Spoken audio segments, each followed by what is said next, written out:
Pero Ton, anong nararamdaman mo pag may nababalitaan kang couple na naghihiwalay? Since kayo kasi matibay. Teka, leading na ba to sa Hindi aking nga. kapatid na ano? But I have not. Totoo Yun nga, lang, ayoko Don. ayoko Alam mo to, mag-confirm, Don, kung gusto mo nang tumbukin yung tungkol kay Richard at kay Sarah, sa totoo lang, wala talaga akong alam. Nagkasama kami ni Richard nung binyagan nung isang kapatid namin, yung anak ng kapatid namin na si Rocky. Hindi namin napag-usapan, hindi ko siya tinanong. I gave him that respect. I wouldn't want to ask. Wala. So, I have no idea. I have no idea kung ano man kung meron mang hiwalayan or whatsoever. May problemang dinaanan.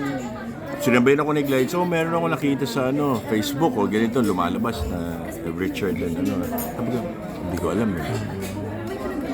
So, si Glider was there also. Hindi naman namin tinanong, hindi namin wala kaming tinanong sa isa't isa kahit na sa mga kapatid namin. O totoo ba si Richard? Wala. Siyempre. Wala. Respeto. Sila Respeto. kayo nagsasalita eh. Ha? Sila nga hindi. Respeto Kayo lang po. yun. Wala. That's why I have no knowledge or whatsoever. Wala akong alam. Pero Ton kasi nga, may kumakalat na blind item. Medyo recently naman, na on the rocks na isang mahusay na aktor, isang mahusay na actress. Tapos may mga naglilista na isama kayo ni Gliden. Siguro doon ang gagaling yung mga Kasi tanong magaling daw na kanina. actor, ikaw, magaling na actress, Gliden. Madami namang nasa On list, the rocks? pero andun kayo, oo. Madami kayo nasa list. Kasi nga, since ang clue is actor, Magaling. sinali kayo. Hindi ko Reaction mo hindi doon, Ton. hindi ko alam kung saan nanggaling yun dahil there's no truth to it. So, hindi ko alam. Tapos wala pa ngayon si Kung Gliden. Charot. hindi nasa lucky. So, So okay, super okay kayo. yeah, we're okay. Yeah. Nagkasama kami nung wala. At saka sa amin naman, kung meron man lumabas sa ganun, hindi naman kami maapektuhan eh. Hindi kami kailangan maapektuhan kung ano yung alam namin sa isa't isa. Magkasama kami. Bakit kami, ako, ganun din ako eh. Ganun akong tao na kung may ichichismis man about me at alam ko sa sarili ko na hindi totoo yun, hindi ako magre-react. Hindi ko papansinin. Ilang years na kayo ni Glide? 19 years plus 6. Ano yung months six yung jowa? Tapos 19 years ka sa 25 years na. Big kayo. 24. Not even once, yung nagkaroon ng parang separation, short separation. Meron yan, nangyari yan. Hindi ka umuwi? Hindi. Meron to. Hindi pa kami mag-asawa. Boyfriend, girlfriend pa lang kami. Nag-away kami. Alam mo, actually, hindi na namin, tinanong ko nga siya eh.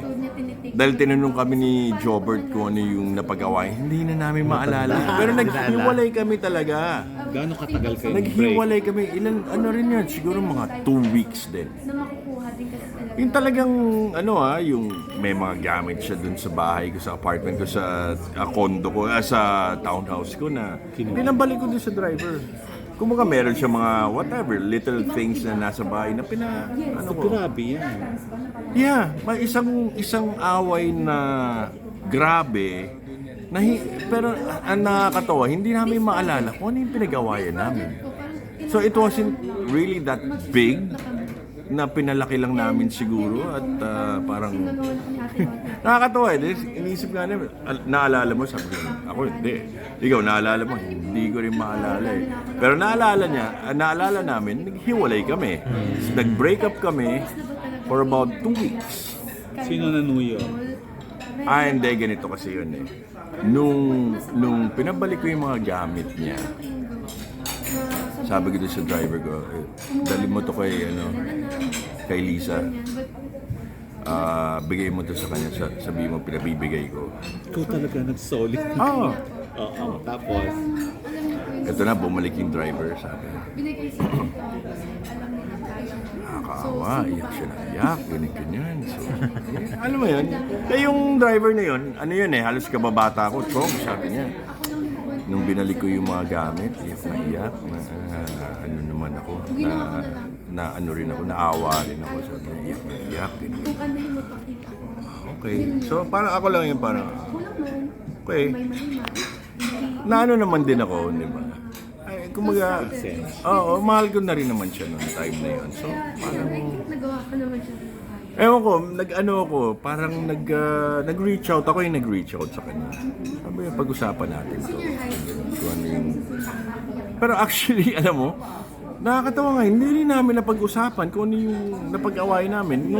Nung sinabi ko pag-usapan namin to, pag-usapan natin to, basta lang nag-abalikan kami, nang wala naman kaming pinag-usapan. Ay, sorry doon sa nangyari o yung ganito. Kaya nga, ang weird. Pero isang beses lang nangyari yun. Isang beses lang. Nung nagkinasal kayo, wala. Hindi na. Wala na kaming away na malaki. Wala eh. Sabi ko nga talagang kung iisipin nga ng mga tao, parang napaka-weird. Maganda nga eh. I mean, naalala niyo yung magaganda. Hindi Pero yung, yung reason, yung yung reason reason. hindi eh. Maganda nga. Third party kaya. Naalala mo na Third party kaya. Not even eh. Naalala mo na No, it sinuyo mo wasn't. siya pero hindi mo No, maalala siguro yung kasi reason. kung naging third party yun, medyo matagal yung matagal yung Hindi 2 weeks lang. hindi. Tsaka yun siguro baka hindi niya ako kausapin na, hindi ba? Baka mayaw na talaga. Hindi ba? Yung Sabihin, gano'n, mahal di ba? niyo talaga isa't isa para hindi nila maalala yung Oo, Ilang tagal na rin. 24. Tsaka kayo magka-destiny. Yun ang Yeah. Alam mo yung destiny yan na nakakatawa yan na. Unang-una, birthday namin parehas. March 10 siya, March 20 ako. Yung nanay ko at ang nanay niya, the same birthday. Okay. Ang kapatid niya at ang kapatid ko, same September. So, maraming ano ba, yung parang Tas pareha. pangalan niya, real name ni Glenn. Pangalan niya, real name niya, pangalan din ng nanay ko. Kaya pala, nanay mo siya din. Di ba kaya nanay ko siya sa unspoken letters. Oo, nanay mo siya sa spoken letters. Thank you. Pag-invite na sila. Ay, sige, invite. Ini-invite ko po kayong lahat to please watch Unspoken Letters sa December 13 na po to sa lahat ng mga cinemas nationwide. Sana po mapanoorin nyo at napakagandang pelikula po nito at maganda ang storya. Maraming salamat po. Okay, Thank you.